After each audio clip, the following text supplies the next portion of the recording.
talk about some innovation happening in the renal community. And there's one person on this planet that I just get so excited to introduce because he's the reason I'm here. And he's pretty humble. He won't take credit for it. He'll just say, "Oh, a big group." But Dr. Stanley Jordan was actually one of my pediatric nephrologists when I was a child. And he was always one of my favorite. I have to say that because he had a lot of empathy. And I just felt like he was a physician that really understood what it was like. And Dr. Stanley Jordan has created going to tell us about some stuff that's coming up with innovation, because I was able to get my 4th transplant because of his work in desensitization and dealing with those nasty antibodies that prevent us from getting transplanted or keeping a kidney. So it's my pleasure, Dr. Stanley Jordan, who is from Cedars-Sinai, the director of transplantation. Well, good morning, everybody. And Lori, thank you so much for the invitation to speak to everyone today about what I see as sort of the next phase in kidney transplant.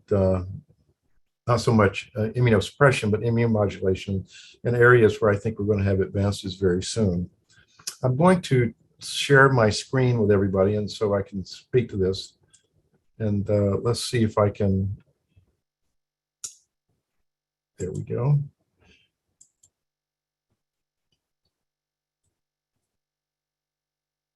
Okay. I'm going to stop the share and then make this a little bit bigger so everybody can see the major PowerPoint thing here.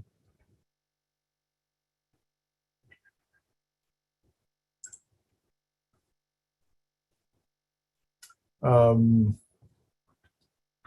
some reason, I'm having trouble with this. So let just give me a second here. This is with, can everybody see this? We can see it. I want to see if I can do a new share. Hold on a second. I'm trying to get it bigger. And there's a trick to this. If you go to a slideshow and then play from beginning. Okay. And how about, I was trying to make it, oh, now I got it. Okay. There we go. You got it, good.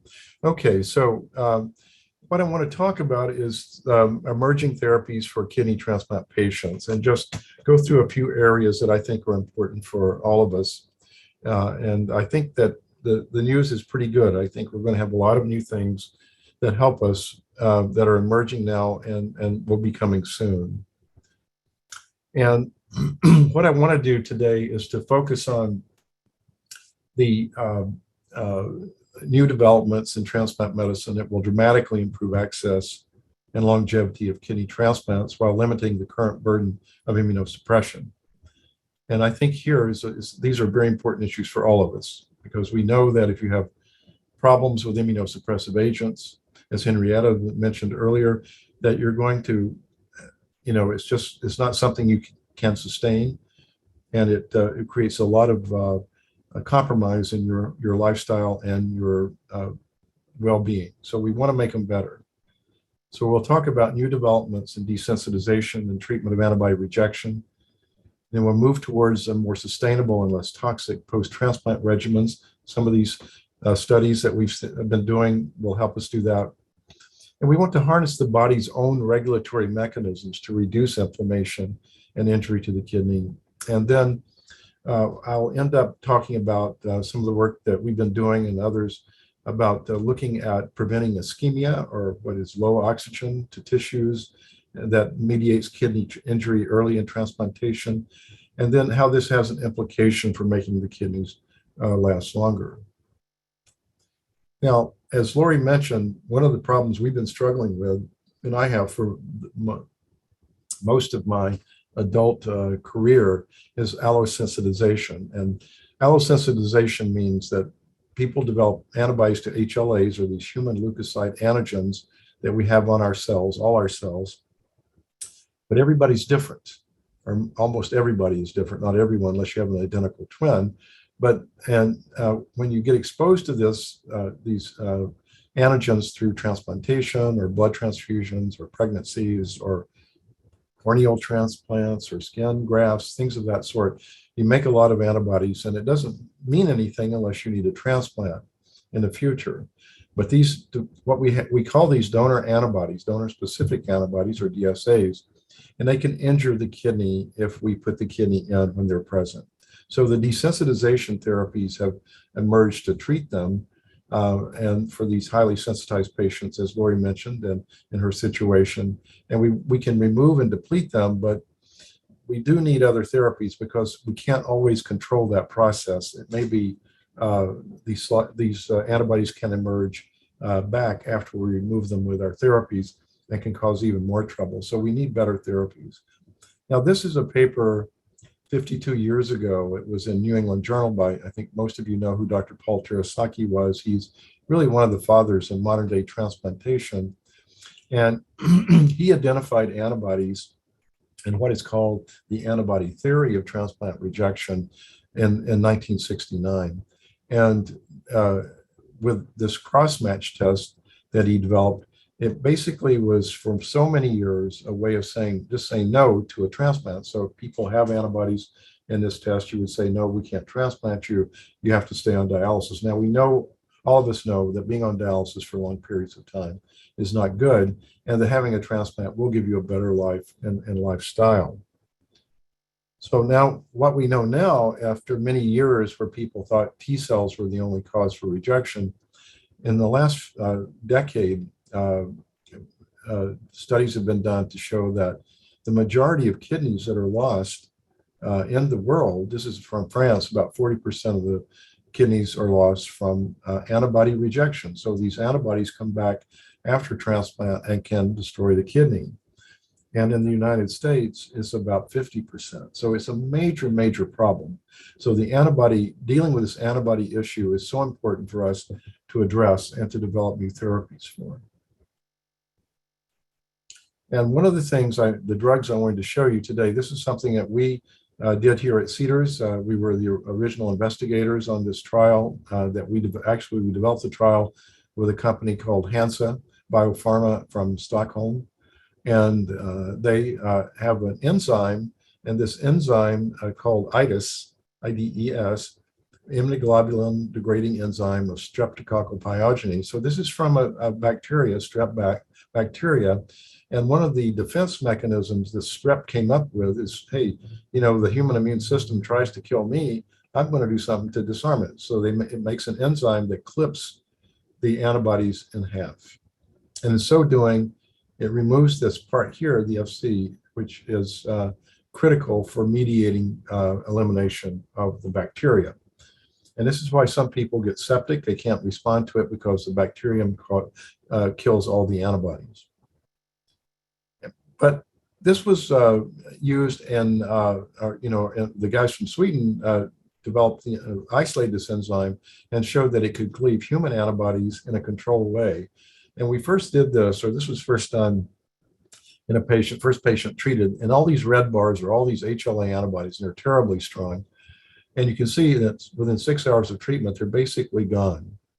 And then the complement activating, or the really bad antibodies, are gone after 1 hour.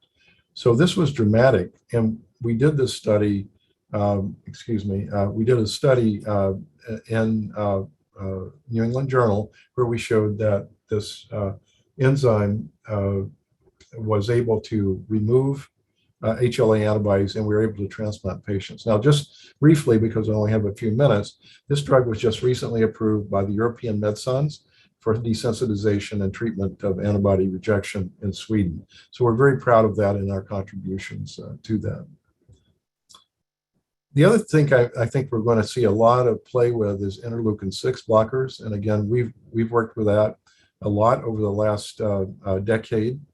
And interleukin-6 is what we call cytokine, or a cell hormone, that drives a lot of the immune responses that are responsible for antibody production and for injury to kidneys.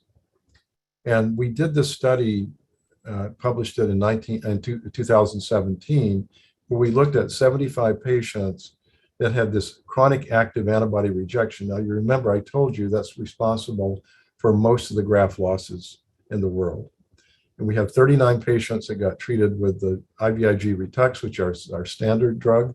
And then we added this drug tocilizumab to it for other people who were not responding. And we found that looking out over 6 years, you can see that people who received standard of care, there was a steady decline in their kidney survival compared to those treated with this drug tocilizumab.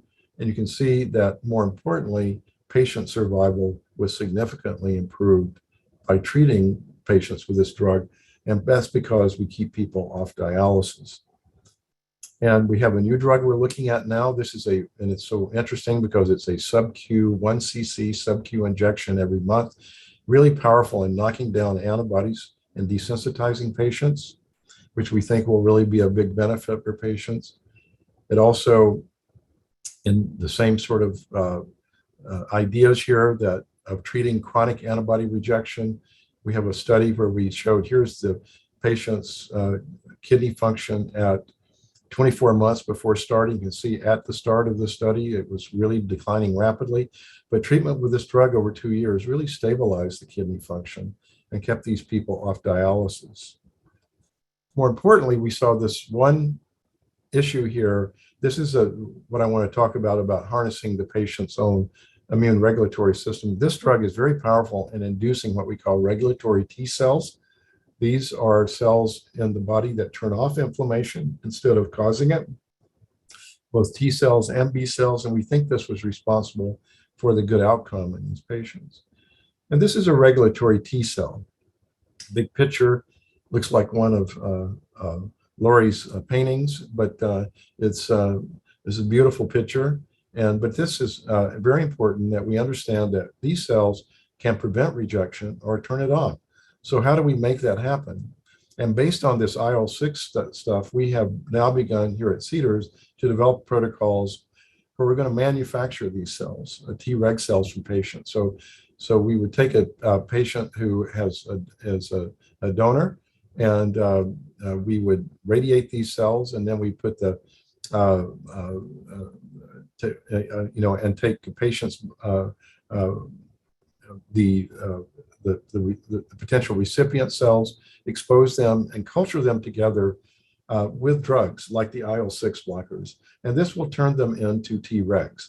And then the idea would be to reinfuse them back into the patient and do it periodically, or infuse them back and keep them going with the anti-IL-6 so that we would maintain a Treg environment where there wouldn't be a need, or a much less need, for drugs like tacrolimus and CellCept. Finally, in closing, we're doing studies. These are 2 studies that we've done here at Cedars, and looking at how we prevent injury to kidneys at the time of transplants. We know that patients who have a lot of delayed graft function, the kidneys are maybe older or not felt to work well, they're thrown away. High discard rate for cadaver kidneys because of that. We think if we could make them work better, then we could transplant more patients and get a good outcome. And this was our first study that we did with this drug called C1 esterase inhibitor. It's a complement inhibitor. And we gave it to the patients in the operating room right before they had their kidney put in, and they got either placebo or the drug. You can see here, importantly, we saw after 1 month, or actually 2 weeks, all the people who got the drug were off dialysis. Wasn't true for the placebo group.